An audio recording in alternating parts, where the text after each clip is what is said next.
నమస్తే. నేను మీ కుప్ప పద్మిని. ఇన్నాళ్ళు మీ సపోర్ట్‌ని నాకందిస్తూ, మీ ప్రేమని నాకందిస్తున్న ప్రతి ఒక్కరికి కృతజ్ఞతలు. ఇప్పుడు చూడబోతున్న ఈ వీడియో కూడా ఖచ్చితంగా మీకు ఉపయోగపడుతుంది. లైక్, షేర్ అండ్ సబ్స్క్రైబ్ చేసి మీ ఇష్టాన్ని అలాగే మీ సపోర్ట్‌ని నాకందించండి. అలాగే ఈ వీడియో పట్ల మీ అభిప్రాయాన్ని కామెంట్ సెక్షన్‌లో కామెంట్ చేసి నాకు తెలియజేయండి. నమస్తే. నమస్తే. Welcome to our channel. నేను పద్మిని. ప్రస్తుతంతో పాటు ప్రముఖ ఆధ్యాత్మికవేత్త, నారీసేన ఫౌండర్, దత్త ఉపాసకురాలు శ్రీమతి లతా దత్త గారు మనతో పాటు ఉన్నారు. మాట్లాడదాం. నమస్తే అక్క. జై గురుదత్త. అక్క, కొంతమంది అడుగుతూ ఉంటారు, మాకు నిజంగా మేము డబ్బున్న వాళ్ళం అవుతామా, బాగా మహా సంపదల్ని వస్తాయా, అసలు మాకు అసలు ఆ రాత ఉందా అని అడుగుతూ ఉంటారు. సంపద రకరకాలుగా, అది లక్ష్మీదేవికి సంబంధించి అంటే డబ్బు రూపంలో అనుకోవచ్చు, జ్ఞాన సంపద అనుకోవచ్చు, ఆరోగ్య సంపద అనుకోవచ్చు. సంపదలు రకరకాలు. ఏ సంపద అయినా మహా సంపద మనకి రావాలి అని అంటే ఎట్లా సాధ్యపడుతుంది? చాలా అద్భుతమైన ప్రశ్న. ప్రతి ఒక్కరు కూడా మాకు మహాసంపదలు కావాలి అని అనుకుంటారు. మహాసంపదలే కావాలి, భగవంతుడు వద్దు. ఎందుకనంటే పద్మిని, ఇది ఎప్పటి నుంచో చెప్దాం అనుకుంటున్నాను నా మనసులో. స్వామి వెంకటేశ్వర స్వామి పద్మావతి కూర్చొని చూస్తారట. ఏమని? ఒక్కొక్కరు ఒక్కొక్క కోరికలతోనే వస్తారు అందరూ. ఒకరి ఇల్లు కావాలని, ఒకరి కారు కావాలని, ఒకరి పిల్లలు కావాలని, ఒకరి పిల్లలు కావాలని, లేదా మా సమస్య తీర్చమని అలాగే వస్తారు. ఒక్కరైనా అనుగ్రహం కోసం వస్తారేమో అని చూస్తారట స్వామి. దీనికి సంబంధించి చిన్న కథ కూడా చదివాను ఇందాక. ఒక రాజు, మంచి మనసున్న రాజు, అసలు రాజ్యంలో ఎటువంటి సమస్య లేదంట పద్మిని. సమస్య అనేదే లేదు. అయితే నిరంతరం భక్తి శ్రద్ధలతో భగవంతుడిని పూజిస్తాడు. మహాసంపదలు అన్నావు చూసావా, ఆయనకు మహాసంపదలు ఉన్నాయి ఆ రాజు. ఎందుకంటే ఎప్పుడూ భగవంతుడిని వీడలేదంట. అయితే భగవంతుడు ప్రత్యక్షం అవుతాడంట. ఆయన భక్తికి మెచ్చి, అలాగే ఆయన రాజ్యంలో ఎవ్వరికీ లోటు లేకుండా ప్రజల్ని సుభిక్షంగా చూసుకుంటాం. ఎక్కడ అసలు ఏమంటారు, ఎక్కడ కూడా దేనికి కూడా అసలు లేకుండా అంత ఆనందంగా ఉన్నారు. రామరాజ్యంలో ఉన్నారు అంతే ఆనందంగా ఉన్నారు. అయితే భగవంతుడు ప్రత్యక్షమే అడుగుతాడంట, నేను నీ భక్తికి మెచ్చాను, నీకేం కోరిక కావాలో కోరుకో అని. స్వామి, నాకు అన్నీ ఉన్నాయి, మహాసంపదలు ఉన్నాయి, నా రాజ్యంలో ప్రజలు సుభిక్షంగా ఉన్నారు, అన్నీ ఉన్నాయి. మీరు ఒక్కసారి నాకు ఎలా దర్శనం ఇచ్చారో నా ప్రజలందరికి కూడా మీరు అలా దర్శనం ఇవ్వాలి నిజంగా అని కోరుకున్నాడట పద్మిని. కోరుకొని అయితే స్వామి చెప్పారట, నేను ఆ కొండ మీద పలానా సమయానికి మీరందరూ నీ ప్రజలందరినీ తీసుకొని వచ్చేసేయండి, అక్కడ ఉంటాను, ఆ కొండ మీద దర్శనం ఇస్తాను అని. అయినా స్వామి చెప్పారంట, ఎంతకి అది అందరికీ నేను కనబడను నాయన, అందరికీ నేను కనబడను, ఎవరైతే నన్ను ఆర్తితో పిలుస్తారో వాళ్ళకే కనబడతాను అని చెప్పినా కూడా రాజు వింటం లేదు. అతి మంచివాడు కదా, నా ప్రజలకు కూడా ఇవ్వాలన్నా అలాగే దర్శనం అని. ఇంకా ఆయన భక్తికి మెచ్చి స్వామి ఏమీ చేయలేక ఈ విధంగా అక్కడికి రమ్మన్నారు. ఇక రాజు ప్రజలందరినీ కూడా తీసుకొని పలానా సమయానికి వెళ్ళాలని బయలుదేరి వెళ్తూ ఉంటారు. వెళ్ళాలి కదా, కొండ దగ్గర కంటే ఊరు చివరి కొండ దగ్గర కంటే ఊరిలో నుంచి అంటే దాటాలి కదా కొంచెమైనా. వెళ్తూ వెళ్తూ వెళ్తూ ఉండగా ఇంకా భగవంతుడి పరీక్షలు ఎలా ఉంటాయి, రాగి నాణాల రాగి నాణాలు మూటలు కనబడ్డాయట. అందులో కొంతమంది ప్రజలు పరిగెత్తుకొని వెళ్ళి రాగి నాణాలు దొరికాయి, ఇవి మళ్ళీ దొరుకుతాయి, ఆ భగవంతుడు ఎప్పుడైనా కనబడతాడు, రాగి నాణాలు మళ్ళీ దొరుకుతాయి అని వెళ్ళి తీసుకొని సగం మంది వెళ్ళిపోయారు. మళ్ళీ మిగతా సగం మందితో వెళ్తూ వెళ్తూ ఉన్నాడు రాజు. వెళ్తూ ఉంటే ఈసారి వెండి నాణాలు కనబడ్డాయట. ఇంకా కొంతమంది పరిగెత్తుకొని వెళ్ళి వెండి నాణాలు తీసుకొని అమ్మయ్య అని తృప్తి చెంది మాకు వెండి నాణాలు దొరికాయని వెళ్ళారట. ఇంకొంతమంది ఎవరైతే రాజుగారిని ఫాలో అయ్యారో వాళ్ళు ముందుకెళ్ళేసరికి బంగారు నాణాలు దొరికాయట. బంగారు నాణాలని తీసుకొని కూడా మిగతా కొంతమంది వెళ్ళిపోయారు. చివరికి మిగిలింది రాజు రాణి. ఆయనకే మళ్ళీ దర్శనం. రాజు రాణి ఇద్దరు వెళ్ళారు. వెళ్తూ వెళ్తూ ఉండగా వజ్రాల కొండ తగిలిందంట. ఇంకా రాణి ఊరుకుంటుందా వజ్రాల? ఏమండి, మీరు స్వామి మీరు వెళ్ళిరండి, రాజా మీరు వెళ్ళిరండి, నేను ఇక్కడే ఉంటాను.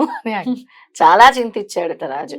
ఇదేంటి ఆఖరికి నా భార్య కూడా అని వెళ్ళి భగవంతుడిని కలిస్తే, చూసావా నాయన, భగవంతుడు అందుకే అందరికీ కనబడ్డు, ఎవరికైతే పరిపూర్ణమైన భక్తి విశ్వాసం మనస వాచ కర్మన ఆర్తితో ఇప్పుడు మహా సంపదలు కావాలా నేను కావాలా అని అంటే నువ్వు నేను కావాలి అని అనుకున్నావు, వాళ్ళందరూ దాన్ని అని అనుకున్నారు. అలాగే పద్మిని అందరూ అజ్ఞానంతో వెళ్ళి దండం పెట్టుకుంటారు. అంటే మాకు కోరిక కోరుకోవచ్చు, తప్పులేదు. నాకు చల్లని చూపు మా కుటుంబం మీద పడేలా చూడు, ఎల్లప్పుడూ నీ పాదాలు తాకే అవకాశం ఇవ్వు తండ్రి, నీ చల్లని చూపు మా మీద పడేలా చూడు, నీ అనుగ్రహం కావాలి అని కోరుకోవాలి పద్మిని. నేను ప్రతి ఇంట్లో సిద్ధమంగళ స్తోత్రం చేసినప్పుడు దీని గురించి ఒక కథ కూడా చెప్తుంటా. అంటే ఈ కథ కాదు, అసలు వెంకటేశ్వర స్వామి పద్మావతి ఎలా మాట్లాడుకుంటారు, మనం ఎలా ఉంటాం, ఏ భక్తుల్ని ముందు పైగా నిందిస్తారట. ఆయన నమ్ముకొని నేను వస్తూ ఉంటే ప్రతి వారము ప్రతి నెలకు ఒకసారి వస్తున్నాను, నా కోరిక తీర్చట్లేదు ఈ వెంకటేశ్వర స్వామి, అవన్నీ చూసుకొని నవ్వుకుంటాడట స్వామి. ఇంకొకడు వాడికి బాధ వచ్చినప్పుడే గుర్తొస్తాడట భగవంతుడు. అంతే కదా, బాధ వచ్చినప్పుడు ఖచ్చితంగా భగవంతుడు గుర్తొస్తాడు. కానీ ఒకడు ఉంటాడంట ఇంకొకడు నిత్యం ఆయన్నే పట్టుకొని. అలా అందుకే ముందు లక్షల మంది భక్తులు వెళ్ళినా ముందు ఎవరిని కరుణించాలో స్వామికి తెలుసు. దాన్ని మనం ఆ లౌక్యాన్ని తెలుసుకొని మనం మారి ముందు దేవుడు అనుగ్రహం కావాలి, గురువు అనుగ్రహం కావాలి, ఎంత పిచ్చివాళ్ళం ఒక కోరిక కోరుతున్నాం, ఆయన అనుగ్రహం ఉంటే అన్నీ వస్తాయి కదా. కరెక్ట్, అది తెలుసుకోవాలి. అయితే ఇప్పుడు లక్ష్మీదేవి మహాసంపదలు ఎలా ఇస్తుంది అంటే, ఇందాక కూడా నేను చెప్పాను, లక్ష్మీదేవికి విష్ణుమూర్తికి, ఇప్పుడు లక్ష్మీదేవిని పూజించి విష్ణుమూర్తిని పూజించకపోతే లక్ష్మీదేవి కోపం వస్తుంది. ఎప్పుడు కూడా విష్ణుమూర్తిని పూజిస్తూ ఉండాలి. అయితే వీళ్ళకి ఉసిరిక దానం చేస్తే, దానం అని కాదు, ఉసిరిక దానం కాదు, ఉసిరిక నైవేద్యంగా పెడితే బంగారం ఇచ్చినంత, అంటే అంత ఇష్టం అన్నమాట విష్ణుమూర్తికి లక్ష్మీదేవికి. ఎప్పుడైనా సరే ప్రతి శుక్రవారం కూడా ఎప్పుడైతే ఉసిరికాయలు మీకు లభ్యమవుతాయో ఉసిరిక గుజ్జు అలాగే ఉసిరిక పొడి నీళ్ళల్లో వేసి ప్రతిరోజు స్నానం చేయాలట. తలకి స్నానం, ఒంటి స్నానం కాదు, తలకి స్నానం చేయాలి ప్రతిరోజునా? ప్రతిరోజు. అలా కొన్ని రోజులు మీకు ఇప్పుడు నాకు మహాసంపదలు కావాలి అని అంటే ఏదైనా ఊరికే వస్తుందా, మనం దాన్ని చేస్తేనే వస్తుంది. నువ్వు ఒక 6 నెలలు చెయ్యి, నీకు వచ్చింది అనుకో మహాసంపదలు, దాన్ని కంటిన్యూ చేస్తావు కదా. మహాసంపదలు అంటే నా దృష్టిలో డబ్బు ఒక్కటే కాదు, ఆరోగ్యం, మనశ్శాంతి, ఆనందము, నువ్వు అనుకున్నప్పుడు నీ పనులు జరగటము, నీ కుటుంబం సంతోషంగా ఉండటము, గొడవలు లేకుండా, నీకు ఆ టైంకి ఏది కావాలో భగవంతుడు ఇవ్వటం, దాన్ని ఐశ్వర్యం మహాసంపద అని లక్ష్మీ నిధిలో కూడా ఉంటుంది ఇది. ఇక నేను ఒక మంత్రం చెప్తాను, అది నిత్యం చదువుకొని, లక్ష్మీదేవి విమల మంత్రం అంటారు. విమల మంత్రం బాగుంది పేరు. విమల మంత్రం, లక్ష్మీదేవి విమల మంత్రము. ఆవిడికి ఎక్కువ ఇష్టము శంఖనాదం. శంఖనాదం ఎక్కడ ఉంటే అక్కడ, అందుకే ఇంట్లో గోమతి చక్రాలు శంఖాలని ఎప్పుడు పెట్టుకోవాలి.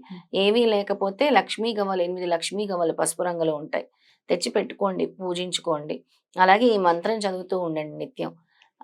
స్వామికి ఎప్పుడు కూడా ఏంటి అని అంటే ఏదో ఒక నైవేద్యం, మీకు ఏమీ లేకపోతే ఒక దానిమ్మ పండు పెట్టుకోండి. అమ్మవారికి తామర పువ్వు చాలా ఇష్టం, అట్లీస్ట్ ఒక్క తామర పువ్వు అయినా తెచ్చి పెట్టడానికి ప్రయత్నించండి. తప్పకుండా. అలాగా ఈ స్తోత్రం ఏంటంటే, ఓం లక్ష్మి కమలవాసిన్యే స్వాహ, ఓం లక్ష్మి కమలవాసిన్యే స్వాహ. చాలా సులభమైన మంత్రము. 108 సార్లు చదువుకోండి. ప్రతి గురువారం శుక్రవారం కూడా అమ్మవారిని పూజించండి. అద్భుతం. ఇది పూజిస్తే చాలా అంటే తొందరగా ఫలితం వస్తుంది అమ్మవారికి. ఇక పోయిన సంపదలు ఎలాగా, పోయిన సంపదలు కూడా వస్తాయా? పోయిన సంపదలు ఎలాగా అయితే బతికి చెడ్డవాళ్ళ బాగా బ్రతికి చెడ్డవాళ్ళం అండి, పోయింది మొత్తం అని అనుకుంటూ ఉంటారు. అమ్మో అది మాత్రం చాలా కష్టం, ఎందుకంటే అడ్జస్ట్ కాలేరు. మెల్లమెల్లగా ఎదిగి అక్కడికి వెళ్ళటం ఇస్ డిఫరెంట్, కానీ అక్కడి నుంచి కింద పడిపోతే అసలు ఒక ఎపిసోడ్ లో చెప్తాను అసలు ఎందుకు డబ్బు పోతుంది అని. కొన్ని కారణాలు లక్ష్మీ అమ్మవారు చెప్తారు, చాలా, అది ఒక ఎపిసోడ్ సపరేట్. అసలు ఎందుకు మేము బాగా బ్రతికాము ఎందుకు పోతుంది అని అంటే, వచ్చిన ధనంలో కూడా 5 భాగాలుగా విభజించి దానం చేయాలని చెప్పింది అమ్మవారు.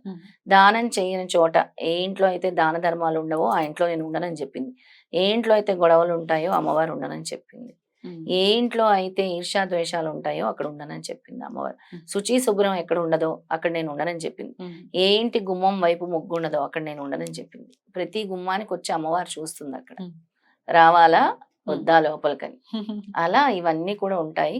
అలాగే పోయిన డబ్బు తిరిగి రావాలంటే లక్ష్మీదేవిది క్షీరసాగర మదనము అనే అధ్యాయాన్ని గనక రెగ్యులర్ గా పఠిస్తే, తప్పకుండా ప్రతి శుక్రవారం గనక పఠిస్తే ఆ పోయిన డబ్బు తిరిగి వస్తుంది అద్భుతం. అని పురాణంలో ఉంది. అద్భుతం. భాగవతం అంతర్గతంగా వచ్చేటటువంటి క్షీరసాగర మదనం అద్భుతమైనటువంటి ఘట్టం. అవును. లక్ష్మీదేవి ఉద్భవించే ఆ తరుణము అద్భుతం. అది చెప్పలేము. ఆ ఘట్టాన్ని ఇమాజిన్ చేసుకొని, లక్ష్మీ అమ్మవారి రూపాన్ని ఇమాజిన్ చేసుకొని చక్కగా అసలు అమ్మవారు ఎలా ఉంటాయి, అసలు అమ్మవారి చేతులు ఏమేమి ఉంటాయి, అమ్మవారు అసలు ఎంత అందంగా ఉంటుంది, అసలు ఇమాజినేషన్ చేసుకొని మీరు గనక ఈ క్షీరసాగర మదనం ఘట్టాన్ని చదువుతుంటే మనకు మొత్తం కళ్ళ ముందు కనబడుతూ ఉంటుంది.